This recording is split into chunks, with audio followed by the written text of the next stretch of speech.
నమస్కారం. నేను రమారావి. మనకందరికీ ఒక ప్రశ్న వస్తూ ఉంటుందండి కామన్‌గా.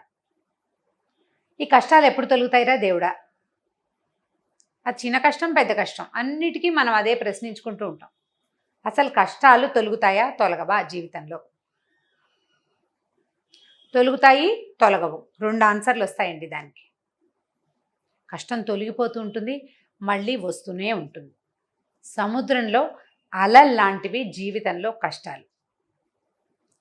ఒక్కొక్కసారి పెద్ద కష్టం వస్తుంది. అదే తట్టుకుంటాం మనం. చిన్న చిన్న కష్టాలకు విసిగిపోతూ ఉంటాం. ఏదైనా ఒక సొల్యూషన్ దొరికితే బాగుండనిపిస్తుంది. దానికి సొల్యూషన్ దొరికి 2 రోజులు స్థిమితంగా ఉన్నానురా దేవుడా అనుకోగానే మళ్ళీ కొత్తది వస్తూ ఉంటుంది. ఇది అత్యంత సహజమైన విషయం అండి. జీవితంలో సుఖదుఖాలు అవి అలా నడుస్తూ ఉంటాయి. సైకిల్ చక్రం లాగా ఉంటుంది జీవితం. ఓ చక్రము ఒకసారి కిందైన భాగం మళ్ళీ మీదవుతుంది, మీదైన భాగం కిందవుతుంది. ఈ కింద మీదలు ఎవ్వరికీ తప్పవు. అబ్బే కాదండి మాకు బోల్డు కష్టాలు ఉన్నాయి, మా పక్కింటో కోటీశ్వరులు ఉన్నారు, వాళ్ళకి కష్టాలు లేవని అనుకోకూడదు. వాళ్ళకి తగింది వాళ్ళకు ఉంటుంది.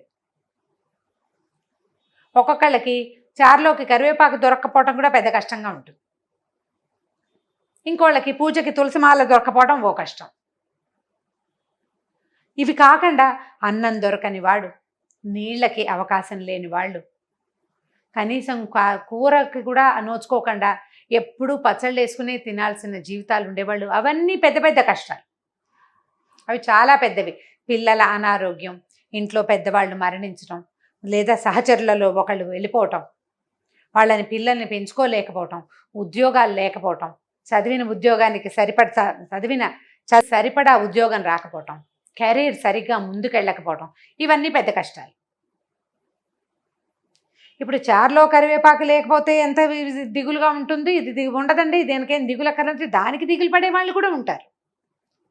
చిన్నది, అయ్యో నేను ఎప్పుడు చూసినా ఇలాగే అవుతుంది, నేనేం చేయదలుచుకున్నా అలాగే అవుతుంది. ఏదో స్వీట్ చేద్దాం అనుకుంటున్నాం, సమయానికి ఇంట్లో బెల్లం ఉండదు, తినేయాలనిపిస్తుంది స్వీట్ ఏదైనా, అది దొరకదు, చాలా బెంగ, మనకు టెన్షన్, చాలా మనకు దిగులు.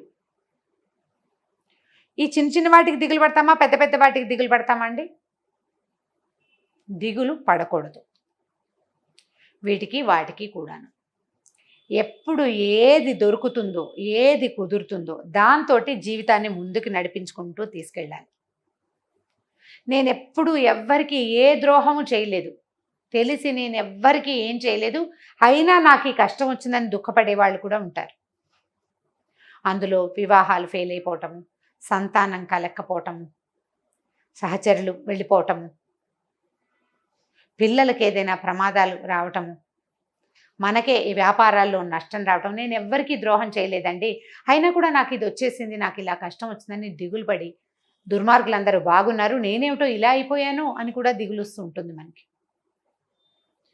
మనం కర్మానుభవాన్ని నమ్మాలండి. ఇలాంటప్పుడు ఈ జన్మలో, ఈ జీవితంలో మనం ఏ తప్పులు చేయకపోయినా, మన అమ్మా నాన్నలు, మన ముందు తరాల్లో వాళ్ళు చేసిన తప్పుల తాలూకు శిక్షలు మనం అనుభవించాల్సి వస్తుంది కొంత పర్సెంటేజ్.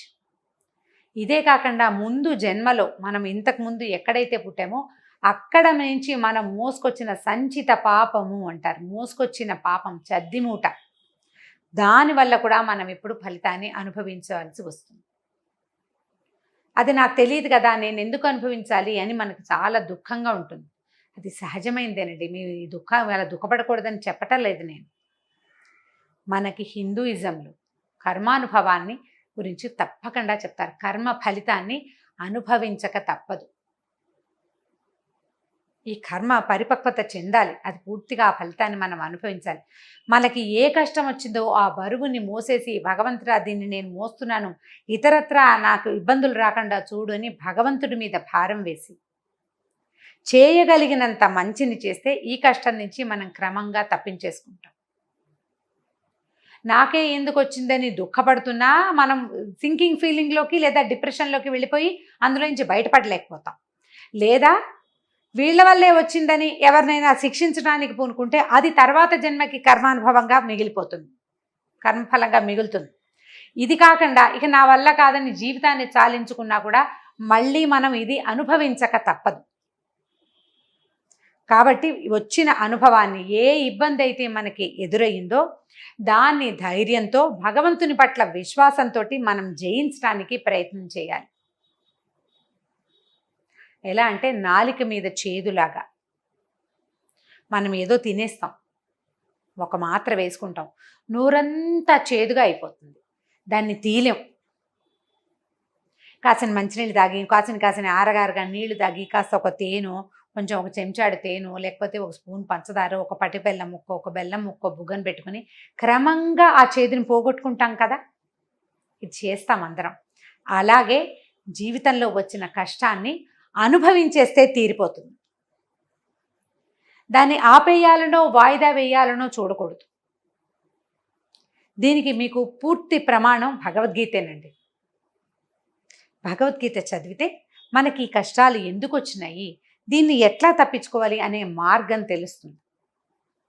గీతా సారాంశాన్ని తెలుసుకోండి. ఒక్కసారి గనక మనకు అది అర్థమైతే ఈ కష్టపడుతున్న సమయాన్ని మనం సులువుగా దాటేస్తాం. కష్టం ఉంటుంది, ఉండక తప్పదు, కానీ దాన్ని మనం ఈజీగా దాటగలుగుతాం. ఇది సహజమైనదేనని, ఈ ప్రతి జీవికి ఇలాంటివి తప్పవని, మనం కూడా అందుకు మినహాయింపు ఏమీ కాదని మనకి అర్థమవుతుంది. అప్పుడు మనకి సులువుగా ఉంటుంది.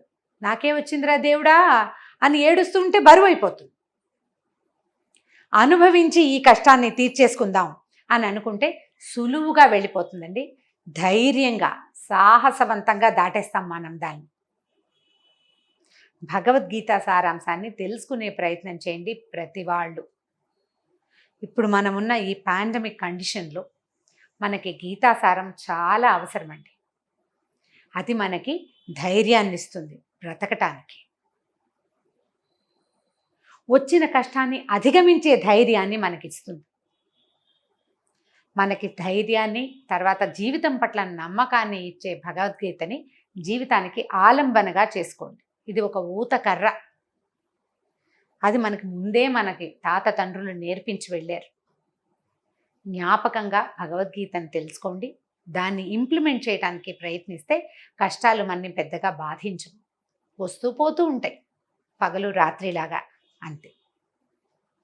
ఈ వీడియో కనుక మీకు నచ్చినట్లయితే లైక్ చేయండి, షేర్ చేయండి. మరిన్ని వీడియోస్ కోసం మా ఛానల్ని సబ్స్క్రైబ్ చేసుకోండి.